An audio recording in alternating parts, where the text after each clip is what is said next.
It wasn't just the natural air conditioning that kept folks coming back to Saugatuck. They love the laid-back lifestyle, too. There's a saying here. It's the place where no one hurries and no one hurries you. If someone says, go down to the light, there's no confusion. There's only one, and all it does is blink.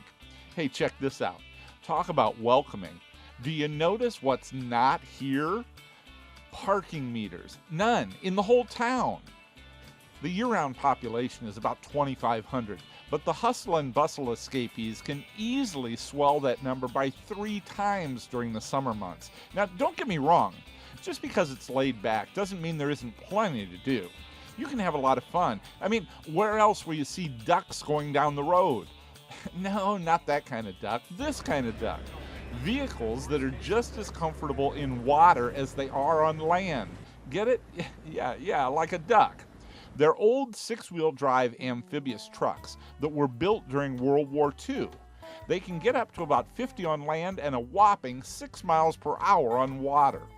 They were built and used during the Big War and haven't been manufactured since 1945. But, would you believe, they were called into action after Hurricane Katrina to rescue people off of roofs in New Orleans. Anyway, they run like taxis here between Saugatuck and Douglas. You can't miss them. The drivers offer up a little history and, of course, a few wisecracks here and there. One of the first places the energetic crowd heads to is Mount Baldhead. It sticks out like a sore thumb no matter where you're at in Saugatuck or Douglas. It's the highest sand dune in the county at an impressive 236 feet. Now, that doesn't sound so bad until you decide to climb up the 302 steps to the top. Remember now, there's about 12 or 13 steps to your basement, so that's like 25 times your trip to do laundry. Oh, sure, I can do that. Well, by about the 50th step, you realize just how big a number 302 steps really is. And by the 100th step, you wonder why you ever started in the first place. But when you get to the top and see that fantastic view, you realize it was all worth it.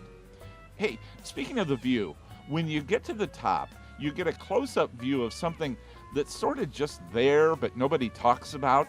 You know, like that 5,000-pound elephant in the room. It's that dome on the top of Mount Baldhead. It's a leftover from our Cold War defense systems and hasn't worked in years. It was installed in the 1950s as part of the DEW system, DEW. That stands for Defense Early Warning. It was a string of radar installations across our northern border and into Canada to spot Soviet bombers during the Cold War. The smaller stations like this one were known as gap fillers. They were actually phased out in 1970, but I guess if the Russians wanted to attack this area and steal all the artwork, they'd get plenty of early warning. While I was at the top of what some of the locals call Mount Baldy, a couple of those same locals said the really tough folks go down the back side of the giant dune on down to the beach. Hey, why not? Oh man, it's fine going down, but oh, the walk back up. Remember, this is a real sand dune, formed over hundreds of years from the blowing Lake Michigan sand. That means for every step you take, you only move about half as far as you would on solid ground. It's either a great workout or a great way to kill yourself. I'm not sure which one. I got another dare from those same folks. They said, if you do the steps and the sand path to the beach, it's tradition that you reward yourself with a Mount Baldhead sundae from the Saugatuck drugstore. Saugatuck Drug was built in 1913 as a drugstore, and it has the oldest soda fountain in the state. They still make hand cream sodas and phosphates just like they did back in 1913. The soda jerks that helped me really weren't jerks at all. Actually, they were pretty nice and seemed rather shocked that I was ordering a Mount Baldhead sundae for just one person. And what's so special about this Mount Baldhead sundae? Well, it's 4 scoops of ice cream and 4 toppings, whipped cream, nuts, and 4 cherries. It's a big scoop. I went with black cherry, cookies and cream, turtle cheesecake, and chocolate chip cookie dough, and then drenched it with a river of hot fudge. Then they covered the whole thing with about a half can of whipped cream. There you go. Ladies and gentlemen, the Mount Baldhead, Saugatuck, Michigan, at the Saugatuck drugstore. Time to eat. I'll see you back here in about an hour. Okay, stay right there.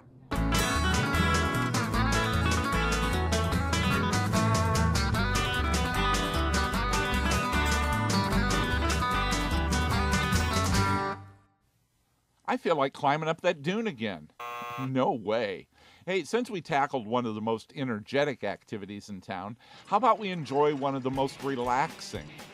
The Saugatuck Chain Ferry is about as laid back as it gets. It goes back and forth between the village and the west side of the Kalamazoo River. Way back in 1857 when it was built, it was the only way to reach Mount Baldhead, the beaches, or anything else on the west side of the river. And back then, it was big enough to carry a wagon and a whole team of horses. The ferry itself has been updated, but the technology is the same. The cranker, as he's called, uses a hand crank to pull the ferry along a chain that lays quietly on the bottom of the river until it's needed to get people from one side to the other. The Saugatuck Chain Ferry is the only chain ferry in the entire nation. While you're on the west side of the river, you might want to head on out to Lake Michigan, the only one of the Great Lakes entirely within the United States. This monster is almost the size of the entire state of West Virginia. Oval Beach is the public spot, and people have been flocking here for decades. The National Geographic Traveler named it one of the top 2 freshwater beaches in the nation, and the internationally acclaimed travel magazine Condé Nast calls it one of the top 25 beaches in the world. It's an important part of Saugatuck's laid-back lifestyle. People come here to soak up the sun or read or just watch other people. A few even get in the water. Here's one for you. I'm told the name Oval Beach actually comes from the shape of the parking lot. Who would have guessed that? Here's a little secret for you that some of the locals told me about. If you're going out to the beach, they'll charge you to park. If you have the energy, you can park on the east side of Mount Baldhead, climb the steps, and run down the back side of the dune to the beach.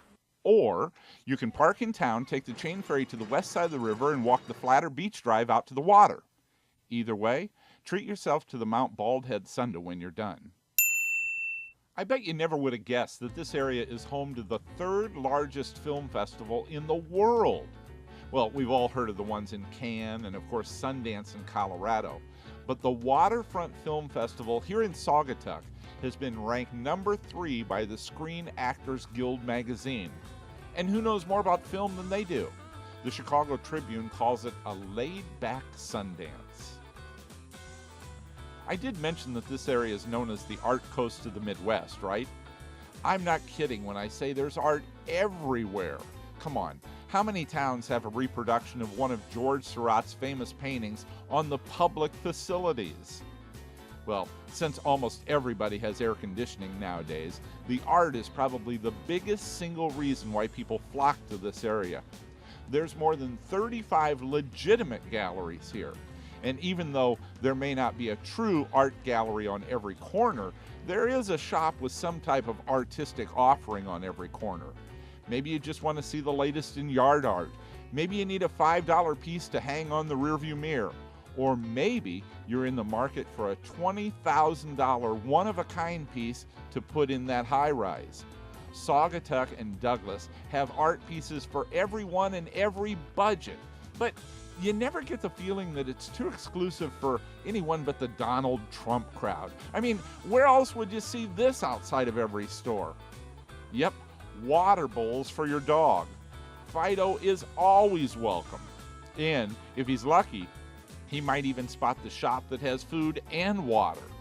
Oh, and if you don't get enough art in the brick and mortar galleries and shops, you can visit one of the weekend art shows along the waterfront. It's not just the visual arts here. There's a vast array of performance art, too. The Saugatuck Center for the Arts, or SCA, offers professional and community theater and a whole host of other performances throughout the year. And if you don't see what you like at the SCA, there's always some type of outdoor performance going on in Wicks Park.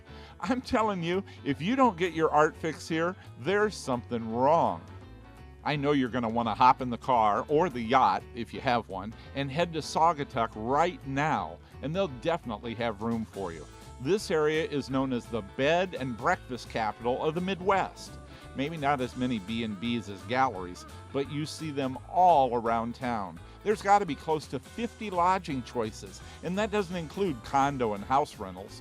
Oh, and you didn't think I was going to forget food, did you? Their food is just like their art. Something to fill every taste and every budget. Everything from the quick nachos and cheese from a walk-up window to the upscale restaurants, a lot of which are right on the street or the dock. Just another way to help you relax and enjoy the area. Remember, in Saugatuck, nobody hurries and nobody hurries you.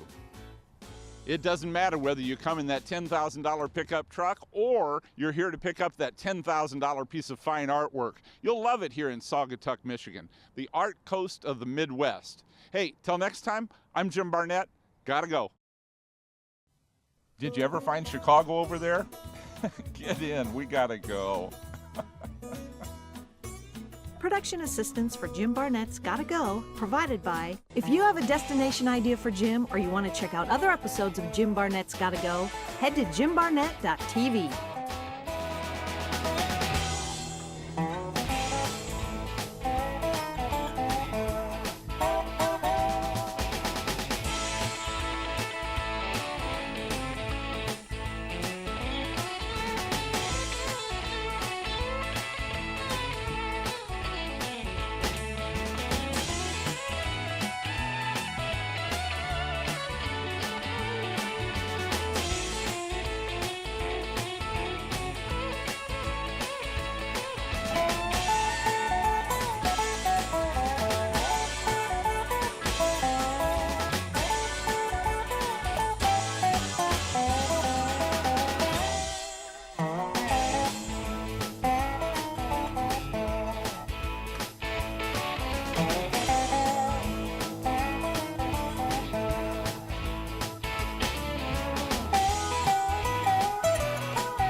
I love to travel, but there's no place like home. Hello, Peoria.